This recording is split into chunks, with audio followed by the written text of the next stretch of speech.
On this week's episode of the Rambler Sports Locker, the women's basketball team is still struggling, and the Loyola Athletics Department might build a new practice facility. Also, the men's basketball team played 2 games this week, and Michael McDevitt and his Ramble analysts discussed Russia's involvement in the 2018 Winter Olympics.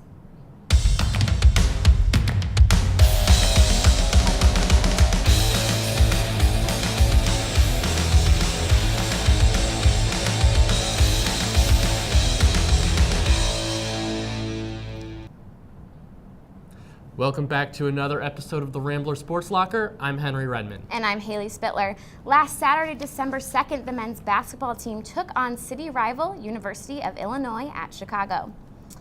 The game saw 11 different Ramblers score, with senior Andre Jackson leading the way with 23 points. The Ramblers defeated the Flames for the 6th straight year with a score of 85-61. 4 days later, the men's traveled to Gainesville, Florida to take on the number 5 ranked University of Florida Gators. The Gators came into the game having lost 2 straight to number 1 ranked Duke and their rival Florida State. The Ramblers started out shooting strong and built an early lead before a leg injury to redshirt junior Clayton Custer looked like it might be it for Loyola. But in the end, Loyola's defense and hot shooting helped the Ramblers outlast the Gators 65-59. Florida led for just over 1 minute, shooting 36.9% from the field compared to Loyola's 52%. Jackson led the team in scoring with another 23-point game. The win is Loyola's first over a top 5 ranked team since the Ramblers beat the University of Illinois in 1984. They are now 9-1 on the season and will play next on Saturday, December 9th against Norfolk State at Gentile Arena. The women's basketball team got its first win of the season December 1st against Chicago State University. The Ramblers won 46-28 behind graduate transfer Jessica Cerda's 19 points against her former school. On Monday, December 4th, the Ramblers had another inter-city game against DePaul University. The Ramblers couldn't keep up with the 2017 NCAA tournament team and lost 88-47. The Ramblers lost again on December 6th against Northern Illinois University. The Ramblers notched their highest point total of the whole season, but lost to NIU 80-71. Freshman Abby O'Connor led the team with 20 points. Team taking down top-ranked Florida this week, Loyola Athletics must be feeling pretty lucky. RSL reporter Queenie Ama tells us about lucky number 13 on this week's By the Numbers. Welcome to this week's By the Numbers. I'm Queenie Ama, and this week's number is 13. During the December 6th basketball game against the University of Florida, redshirt junior guard number 13, Clayton Custer, injured his lower leg with 1 minute and 20 seconds left in the first half. Custer is doubtful for the Ramblers game against Norfolk State, and there is no timetable for his return. This season, he has seen 300 minutes of playing time in just 10 games, averaging 30 minutes per game. Custer is one of Loyola's better shooters, averaging 58% from the field and 32% from three-point range. Loyola University and their crosstown rival UIC are exactly 13 miles apart. Their rivalry dates back more than 20 years to 1994 when UIC joined the Horizon League.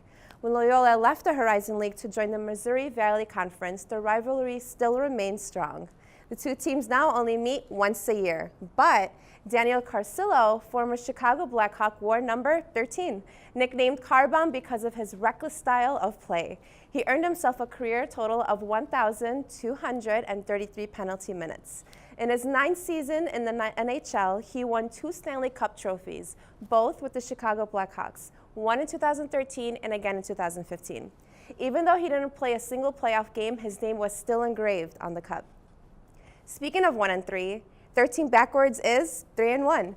During the 2016 World Series, the Cleveland Indians gave up a 3-1 series lead, and the Chicago Cubs won their first World Series title since 1908. Also in Cleveland, Tristan Thompson, who wears number 13 for the Cleveland Cavaliers, has been out since November 1st with a calf injury, but is expected to be back the week of December 10th. The 6'9" center has played 8 games this season, averaging 6.2 rebounds a game. During the 2016-2017 season, Thompson started all 78 games he played and averaging 29.9 minutes per game. This season, the 2017-2018 season, he only started 5 of the 8 games he played, averaging 21.6 minutes per game. That is it for this week's By the Numbers. I'm Queenie Ama. Back to you guys at the desk. The track and field team kicked off their indoor season last Friday, December 1st at the GVSU Holiday Open. The Open was held in Allendale, Michigan, and saw 3 first-place finishes. Sophomore Eric Burns competed in the long jump. He took home first place with a 7.27-meter jump. Redshirt senior Nicholas Prajka also finished in first place for his performance in the 1,000-meter run. He completed the race in 2 minutes and 32.30 seconds. Loyola saw success in their men's 4x400 relay race as well. Juniors LaRon Norton and Elijah Olich and sophomores Michael Edwards and Octavian Wells crossed the finish line first with a time of 3 minutes and 14.48 seconds. The track and field team will next compete this Friday, December 8th at the EIU Early Bird in Charlestown, Illinois. Plans for a new practice facility on Loyola's campus were released on December 5th by Alderman Joe Moore of the 49th Ward. The proposed 3-story practice facility for the basketball and volleyball teams will be located between Mertz Hall and Sean Earl Field. Moore's release said the facility will allow Loyola to remain competitive with other universities in their conference. The plans will be discussed at a community meeting in Damon Student Center on Monday, December 11th. The proposed facility has to be reviewed by the Lakefront Protection Ordinance and approved by the Chicago Plan Commission. The new facility is a part of Loyola's spending on athletics in recent years, which includes $1.4 million on upgrades to the Gentile Arena. Since 2012, the men's volleyball team has participated in Movember. For the entire month of November, they grew facial hair and raised money for research towards men's prostate cancer.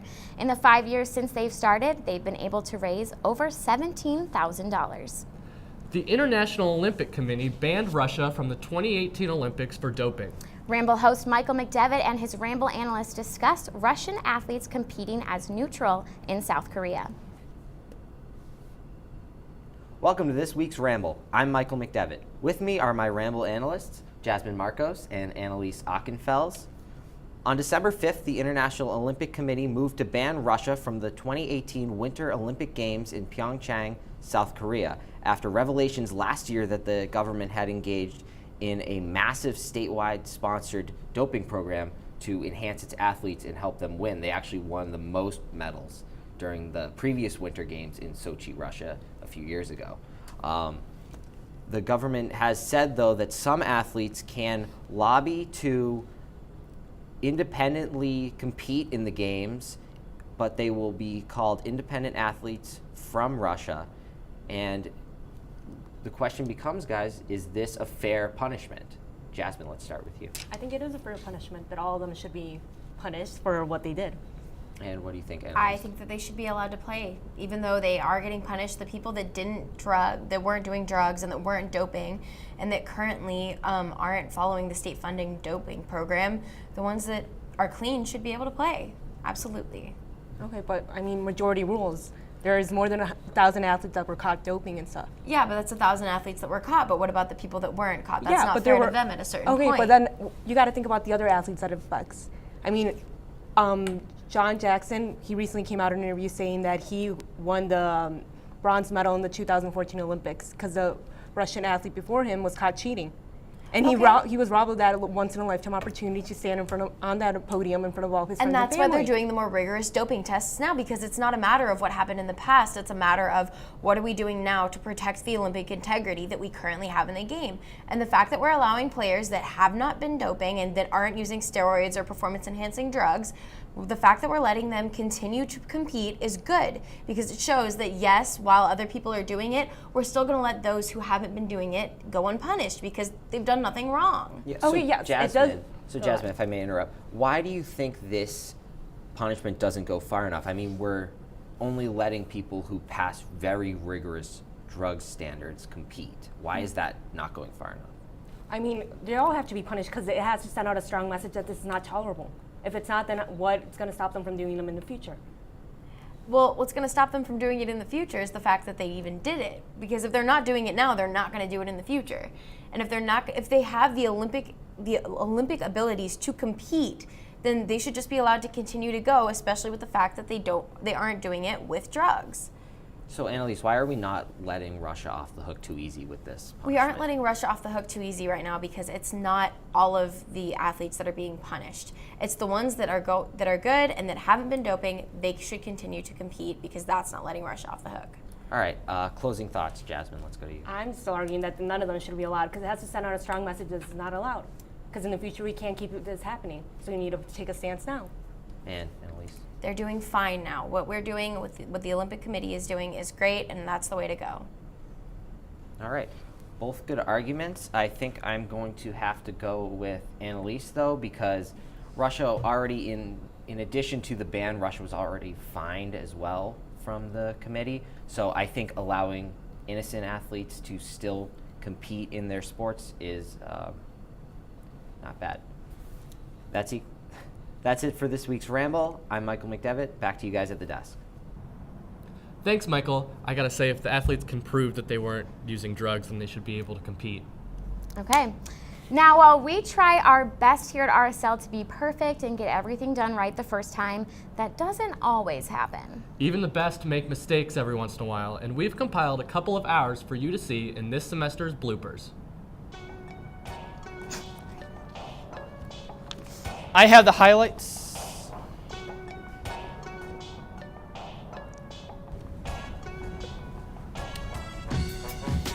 And earn their division. Sorry, I'm feeling good. Wait 1 second. Sorry.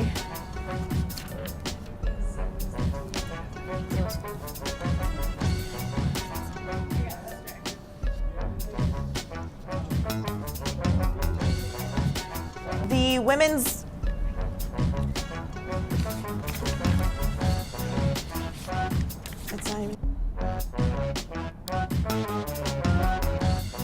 New video board system in Gentile Arena. It's genteel. Should I start that over? Monday.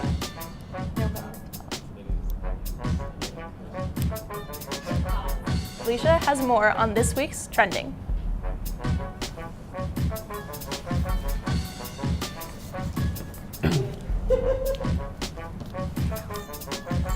Welcome to this week's Sports Jeopardy. I'm your host, Claire Philby. I'm here with contestants Hemi Redmond and Nick Schultz. It's not my name.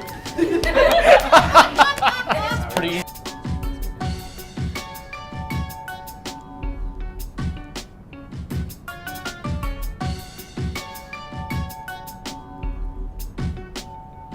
In all 19 games. A lot of it. Okay, wait, I gotta go back.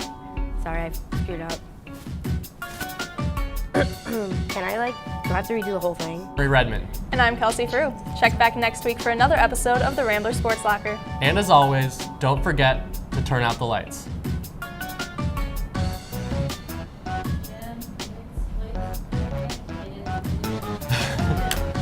These ones turned off. Wow, I was in quite a few of those. You were. Well, for our full episodes and the chance to get in on the conversation, follow and like our social media handles for an up-to-date look at all things Rambler Sports. This is our last show of the semester. Happy holidays from the RSL family. We'll see you in 2018. Thanks for joining us tonight. I'm Henry Redmond. And I'm Haley Spittler. Check back next semester for a new season of the Rambler Sports Locker. And as always, don't forget to turn out the Christmas lights.